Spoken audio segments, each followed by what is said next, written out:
Good morning. Good morning.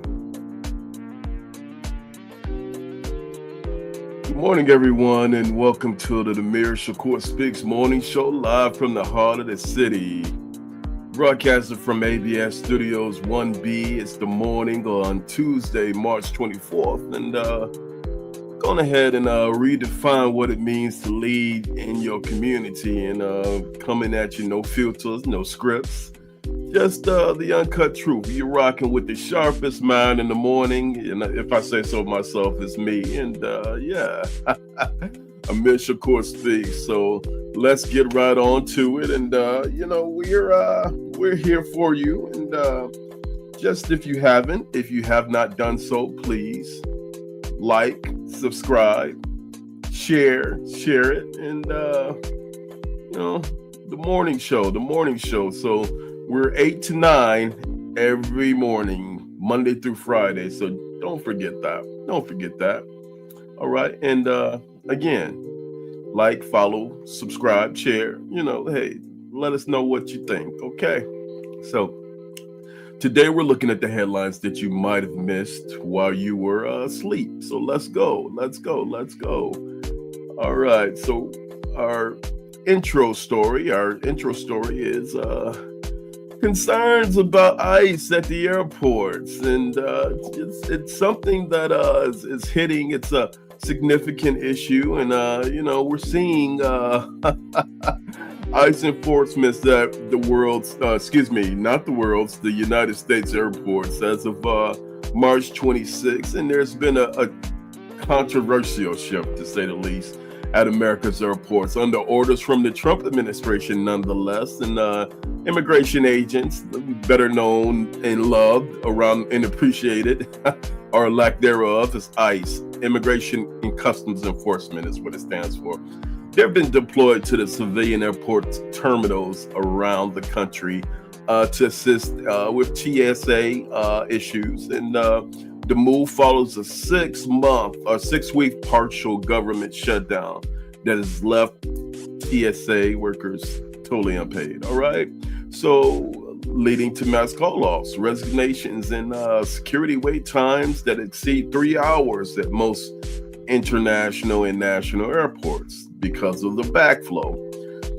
The Chicago Mayor Johnson made some very specific statements about it, and we're gonna cover that. But the current presence in the role with TSA starting yesterday that is, where hundreds of ICE officers begin appearing at approximately 14 airports, including Atlanta ATL, Chicago O'Hare, ORD, New York JFK, and LaGuardia, and Houston's ISH, the international airport over in Houston. So ICE has always been a presence at airports, according to the Trump administration and its criminal branch, the Homeland Security Investigation, or HSI branch is what they're saying.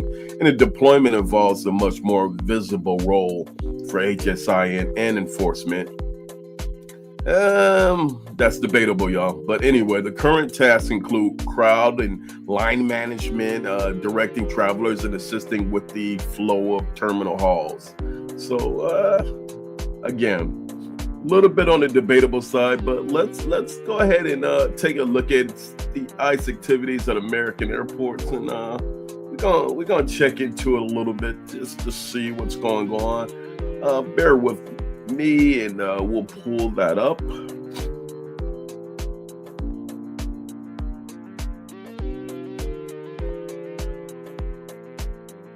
Of TSA agents working without a paycheck, many of them choosing to call out sick or just quit, and look, security lines remaining a huge problem all across airports in the United States. Now, in response, the president wrote on social media, ICE agents will start staffing airports starting today. So let's go to CBS News' Jared Eccleston. He's live from Atlanta. Jared, what are you seeing with those ICE agents out there? good afternoon once again. We just saw about 10 ICE agents actually come through here and make their way towards the main checkpoint right here. This is the main thoroughfare that we've seen many people coming and going through over the last few days. Now, ICE agents here are supposed to be assisting with crowd control and making sure that everyone stays calm amid this travel chaos that we have seen over the last few days. But as you can see right here, Reed, I am just outside the main checkpoint and there is nobody. You are able to just walk right in to this checkpoint. Now, once you get in there, you're probably going to be waiting a few minutes, but this is a stark difference from what we saw yesterday. But we are still seeing high amounts of callouts on these TSA officers. Data released by the agency says here in Atlanta alone yesterday, there were roughly 45% of those agents that called out yesterday. Jared, we also understand you have some reaction from passengers themselves who are taking a deep breath and enduring the long lines. What are they saying? They are patiently waiting, Reed. Yesterday, we saw tempers start to get a little out there, and Atlanta police, because you might remember ICE wasn't here yesterday, so Atlanta police was doing a lot of that crowd control, which is typically how things go here and at airports across the country. But many people are frustrated and pointing at their congresspeople, both on the left and the right, saying that this needs to end. Here's just one passenger we spoke with. Yeah, just looking through social media, the apps, I mean, just everything in the news. We all know what we were coming into. I mean, so you just got to be prepared and just make sure you get here on time. But we're all in the same situation. So, you know, we're just going to make the most of it. We're making friends and, you know, just doing what we can. I will say it does feel a very much we're all in this together type scenario for many people out here who are just trying to make the most of these long lines. But again, Reed, here in Atlanta today, it is significantly better, but people should not put their guard down because these TSA officers are still not getting paid. We still don't have any light at the end of the tunnel as we've been reporting, and we expect that it could get worse even once again. Reed. So that's exactly where we're at. The current presence in the role started yesterday on March 23rd, where hundreds of officers have been appearing at the airports. And again, LaGuardia, Atlanta, that's Love, and the Houston, are just the nation's major airports. And we're cautiously optimistic. According to the task, they should be doing crowd and line management, directing travelers, assisting with guarding exit lanes, and directing travelers to the flow of the terminal halls, monitoring secure areas, and preventing unauthorized entry, which frees up the few small remaining TSA agents for screening duties. Another of their duties will be ID verification. If you do have to travel in any of the nation's major airports because of delays, there is a suggestion that you get there at least three and a half hours early on the average. Armed agents in tactical vests are conducting visible patrols near the security checkpoints. And officials have stated that ICE agents are not currently opening X-ray machines or conducting physical pat-downs, but they are specialized in aviation security that's required for TSA roles. And, we just want to talk a little bit about the key differences. And coming back to our good Chicago Mayor Johnson, basically, Mayor Johnson has reiterated and expressed significant concerns, the Chicago mayor, for those who don't know, regarding the presence of federal agents at the airports, calling it unnecessary, as well as airport services are moving productively, and the productivity is reaching a level that is not needed. But the mayor's office stated that they will monitor the deployment of ICE agents and use every tool necessary to ensure safe travel for all, regardless of immigration status. Also, there's a question of the deployment that follows the previous executive orders by Johnson, as much as the ICE on notice order, which details Chicago police to investigate any illegal activity by federal agents. So something that we have to continue monitoring, we'll continue watching, and note that, again, according to both TSA, the Department of Homeland Security, Officials have stated ICE agents are not operating the X-ray machines or conducting physical pat-downs. So, if you see that happening, you can definitely make a police report. You can definitely call the police, and it's definitely an issue. What do you guys think? What's your concerns? What's your concerns at ICE, about ICE at the airport? At the airports for what? Thank you. So that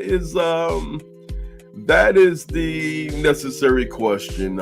According to the TSA officials, because of the current situation with setbacks in the administration and these folks not being able to get paid, they're not showing up to work, which is understandable. But we're not filtering it. The government shutdown has left TSA workers unpaid, and they're not coming into work. They're calling off. They're resigned from federal jobs, and the security wait times are through the roof. So remember that, y'all. 3.5 hours on the average. Okay. All right. So let's go ahead and go to our next story, and that was the feature story. Let's look at this a little bit more. So it's been quite a bit of a back and forth with the Trump administration, and I want to say that we are looking at a huge escalation in the conflict in Iran, and legal measures and monitoring, and as we're watching the conflict in Iran, and even reports that have resurfaced in Venezuela, service members and high-ranking officers are specific combat operations are being questioned. Why are they being questioned? Do they lack the support in the United States? Both sides of the coin, Congress and the Senate, are questioning the congressional and constitutional authorizations that allowed us to get into the Iranian conflict in the first place. Still no good reason why we're out there. Still no real definite reason why, the deployment and the escalation in Iran with the Israeli and military leadership. Also, there are risks to service members, and there's been a stand down. We've been reporting on that, but the duty to disobey is happening in droves, and the military presumes that they'll see more members refusing to follow orders, and that's at their own peril. So if a military person refuses their standard duty, they could be court-martialed. So, I mean, we're seeing, as of March 24th, President Donald Trump has signaled a political diplomatic shift in the ongoing war with Iran by postponing threats to the military strikes over the country's Iran power structure. What's being said is that they're going to blow up the power structures, and these are civilian manned operations, which would lead to a international crisis and international crime from the ICC, the International Criminal Courts. So maybe the decision not to strike the Iranian power plants was because of that. The Trump administration is being very vague as far as how they're proceeding from there. And the U.S. and Israel have launched military operations since February 28th of 2026. So Trump announced a 5-day delay on the plans to obliterate, in quotes, Iran's power plants, a threat that was originally tied to a deadline for Iran to reopen the blockaded Strait of Hormuz. And on Truth Social, Donald Trump claimed that the U.S. and Iran have had a very good production conversation about the said escalation, which reached major points of agreements towards resolving hostilities in the region. I want to share a screen. about the conflict and Mr. Trump himself in his own words. And let's see what he's got going on. And should be it doesn't seem like it's going to slow down anytime soon, but we'll see. We'll see. They called. I didn't call. They called. They want to make a deal. And we are very willing to make a deal. It's got to be a good deal. And it's got to be no more wars, no more nuclear weapons. It also potentially might involve the US and Iran sharing control of the flow of oil. Be jointly controlled. By who? Maybe me. Maybe me. You want the United States to be Me and the Ayatollah, whoever the Ayatollah is, whoever the next Ayatollah. But the threat of more military action remained. We'll at some point very, very soon meet. We're doing a 5-day period. We'll see how that goes. And if it goes well, we're going to end up with settling this. Otherwise, we'll just keep bombing our little hearts out. Mr. Trump said his envoys had spoken last night to a top Iranian official. He wouldn't say who, apart from denying it was the new supreme leader, Mujtaba Khamenei. As markets opened in the US, traders seized on what they hoped was better news. The value of stocks rebounding, the price of oil falling, at least for a time. And all the while, the Strait of Hormuz remained too dangerous for most tankers to pass under the threat of Iranian attack. And Israel continued its bombardment of Tehran. The country's Prime Minister, Benjamin Netanyahu, saying President Trump had told him a deal was possible. So Donald Trump is now talking of deals and negotiations, a potential way out of the impasse he faces. But how real and developed these talks are remains unclear. James Landau, BBC News.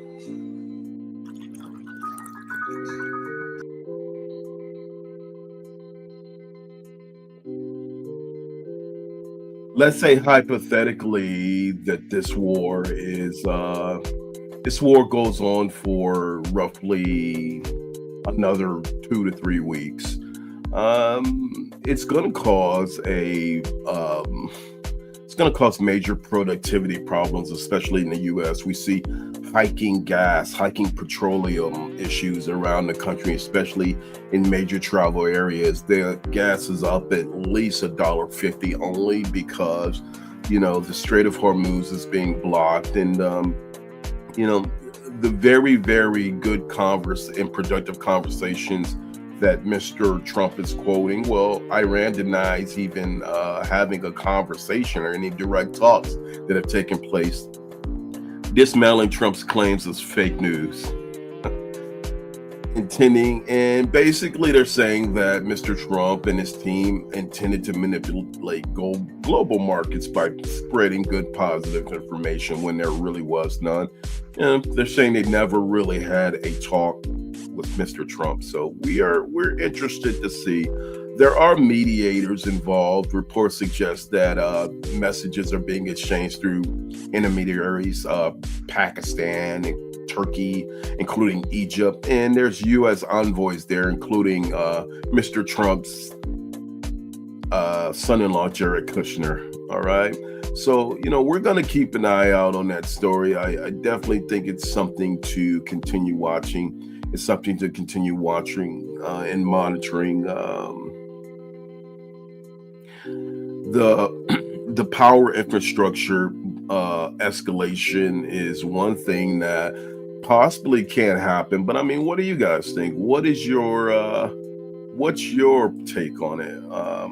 The Trump administration is causing unnecessary stress to other countries. It's crazy. Look at Cuba. That country is in a bad situation. This arrogant, stubborn president is out of mind in what he is imposing. Listen, I definitely agree with you on every level. This administration for many has been unnecessary. It's been an unnecessary escalation, and the continuous shifting has not only caused American values to just totally diminish, but we're losing support. We're losing support with our allies around the world. So I am going to suggest that, the opposition to the war and criticizing the Trump administration is something that we're seeing in mass droves, and we're seeing protests. And are we calling this a war? Are we calling this an unnecessary military escalation, or even both? From the platforms of most pundits, most influencers, I mean, they're saying both, that it's an unnecessary escalation. It has a geopolitical impact. How the U.S. policy in the Middle East affects American soldiers and American military bases in the Middle East and the Gulf is, it's really causing concern. Valuable lives are being placed online, and lives have been lost. So I'm going to suggest that, that we focus on messages of hope to our Congress, and our government leaders. I'm also going to suggest that we look at this escalation for what it really is and talk to these folks about, how we can get out of that region. It's not helping us to be there. And as you can recall, Mr. Trump himself campaigned on a platform of no foreign wars. So how well is that going, Mr. Trump? How well is it going, sir? So if you're just joining, we're talking a little bit about President Trump's diplomatic shift and continuously shifting standpoints in the ongoing war with Iran by postponing military strikes and then saying that there will be strikes and we're gonna bomb our heart away, and these quotes. These decisions are following a period of escalation from the U.S. and Israel launched military operations since February 28th of 2026, when the escalation first started. So Trump announced a 5-day plan to liberate Iran's power plants. And the threat originally is tied to the deadline for Iran to reopen the blockade at the Strait of Hormuz. I think that we have an image of what that strait looks like. Maybe show that. If we have that Strait of Hormuz image, let's go ahead and pull that up. And I think we do. Let's see if we can add that to the screen. So the narrow blockage, as you can see at the Strait of Hormuz, is a two-hour passageway, whereas most international ships are going. And this is where 20% of the world's petroleum and oil, in even international port where international ships go through. So the Strait of Hormuz is roughly controlled by Iranian powers, and it's being closed to Israel and American forces and Israel and American ships. So, it's causing a huge economic backflow. I'd like to know what you guys' thoughts are. What do you think? And what do you think about what's going on with the Strait of Hormuz? Good morning. Good morning. We're now talking about what's going on in Iran and the Mr. Trump's postponement of the plan to liberate, is what he's saying, Iranian power plants, which would cause another economic downflow, to say the least, of strategic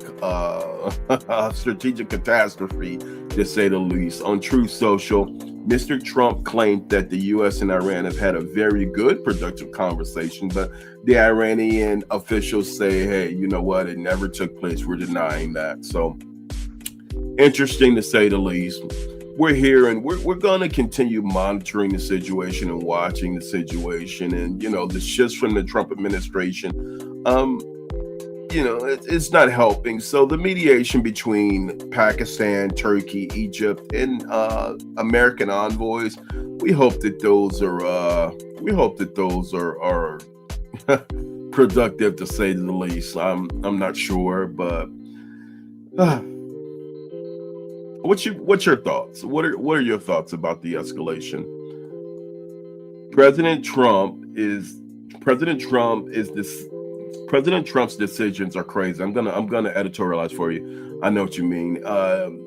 He's power hungry. He needs to rethink his decisions, and he's making people suffer around the world with gas pipe prices soaring. Yes, and if it continues going into, now we're in the first week of spring. If it continues, we'll see these prices further escalate, further decline. So I'm gonna suggest to all involved, all who are watching, and everyone, write your congressional officials, write your senatorial officials, and just keep the word out. We got to keep pressure on this administration and let them know that the eyes of the world are watching, and just to continue doing the right thing. I think that the risk for service members is a reason why there should be a level of concern, a level of pause.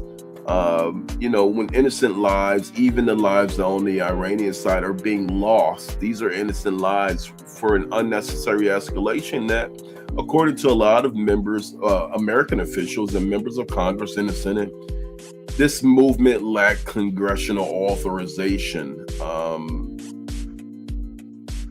It definitely is something that the next level of this should be, the discussion should be on the ground. Is what crimes were committed here with this escalation, who committed them, and who needs to be held accountable. It's just my opinion. You don't have to follow my opinion, but let's watch the progress on the Strait of Hormuz. Let's continue watching the progress in the Middle East and see where we're at. And Iran is very vocal, and they don't seem to be slowing down on their side either with making sure that they're not backing down from any threats, and they can't be manipulated at this point. So we will continue monitoring the direct and indirect exchange, and where do we go from here, y'all? So let's keep an eye out. If you gotta, if you want your voice heard, if you want to put your opinion in on it, and thank you for doing what you're doing, and thank you for being a part of my journey here. And as we're closing out, I just want to say, Amir Shakur Speaks Show, I want to thank everyone who's made our night segment and now our morning segment. The numbers are great, so I appreciate you guys. I'm not just somebody who jumped up and decided to start doing a live stream. I am a journalist. I've written for Huffington Post, CNN, Our Reports, Daily Cause. And a lot of those articles are still up, and I've been published around the world. So, I definitely have some acumen in this, and with your help, I'm gonna be successful. So I definitely want the morning show to be a quality level event, but organic, and if necessary. So thank you for following. Thank you for our growing contingent in Canada and the UK. Thank you to CNN and the BBC for allowing me to share their content. And, hey, we are all in this fight together. And listen, like I said, hey, we got to stand up and speak out. But even more so than that, we got to continue to report in truth. We got to continue to report in strength, and independent media is the way to go. So, hey, no filters, no scripts, just uncut, raw, and you're rocking with one of the sharpest minds in the morning, in the AM going forward. So follow me, 8 a.m. I should say, to 9 every morning. Oh, by the way, before I get off, follow tonight at 7:30 tonight. We're doing it a little bit earlier, and we have attorney Nakima Levy Armstrong, the leader of the Target boycott, on the Amir Shakur Speaks broadcast channel. That's tonight, and she is the one who actually started it out, and she's been her and the leadership, or who started this Target boycott movement out of Minnesota and made it a national movement, have changed the direction of the Target stores and put them on their knees. They've lost, I believe it was 12 billion, but 2 to 12 billion. Anyway, it's been billions. And she's talking about how she's coming on, talking about what she did, how she did it, and how we need to support this young lady. So it's attorney Nakima, Levy Armstrong. So that's going to be tonight at 7:30 on the Amir Shakur Speaks broadcast channel. Hey, listen, y'all, this is what I got to say. I believe that we are on to some great new things. AI, the change in news. News is not being followed by the big boys. It's an independent person's game, and that's why people like me exist. So, let's keep it real. Let's keep it focused. And remember, like, share, and subscribe if you really want it. The real deal. And that's me. And another morning on the books, another seed planted. And thank you for vibing with me. Amir Shakur Speaks. I hope, and we hope you're leaving the room with more than what you came with. And peace and blessings, and keep speaking your truth. Join us tomorrow, same time, same channel. Until then, stay grounded, and thank you for following Amir Shakur Speaks, y'all. Peace.